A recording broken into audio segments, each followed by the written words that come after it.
తప్పు కాదు, తప్పు ఒప్పుకోకపోవడం తప్పు. దానియేలు గ్రంథం 9వ అధ్యాయము 9వ వచనం, మేము మా దేవుడైన యెహోవాకు విరోధంగా తిరుగుబాటు చేసి అయితే ఆయన కృపాక్షమాపణలు గల దేవుడై ఉన్నాడు. మా దేవుడు కృపాక్షమాపణలు గలవాడు కాబట్టి ఆయన ఎదుట తగ్గించుకుని మా పాపాలను ఒప్పుకుంటాం. నాలో పాపం లేదన్నవాడు తను మోసం చేసుకుంటున్నాడని మొదటి యోహాను రాసిన పత్రికలో రాయబడి. ఈ రోజు నాలో మిస్టేక్ ఏం లేదు, నేను ఎందుకు ఒప్పుకోవాలి అనుకున్నావు అనుకో, నిన్ను నువ్వు మోసం చేసుకుంటున్నావు. నువ్వు ఎలాంటి పరిస్థితిలో ఉన్నా సరే, ద వర్స్ట్ సిన్, నువ్వు భయంకరమైన పాపం చేశాడు, కానీ నా దేవుడు క్షమిస్తాడు. ఆయన కరుణ కలిగిన వాడు. ఆయన నువ్వు ఒప్పుకోగలిగితే ఇంకోసారి పాపం చేయకుండా దేవుడు నిన్ను రక్షించగలుగుతాడు.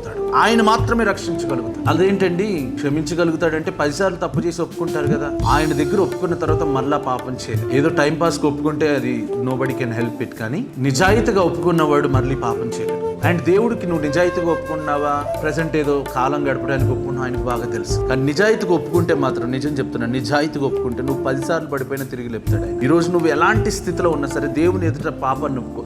ఎస్, ఐఎమ్ వీక్, నాకు బద్ధకం ఉందయ్యా, నాకు బలహీనత ఉందా, ఒప్పుకోవడం చాలా ఇంపార్టెంట్. నువ్వు బలాన్ని ఒప్పుకోవడం కాదు, బలహీనత ఒప్పుకోవడం చాలా ఇంపార్టెంట్. నాకు బద్ధకం, what ever that makes you fall, దేవుని ఎదుట ఒప్పుకున్న తర్వాత లెక్కలన్నీ మారిపోతాయి. ఆ లెక్కలన్నీ మారిపోతే నీ సాక్ష్యం మారిపోతుంది. నీ సాక్ష్యం మారితే నిన్ను బట్టి 10 మంది రక్షించబడతారు. అటువంటి సాక్ష్యాన్ని దేవుడు నీకు ఇచ్చింది కాక. God bless.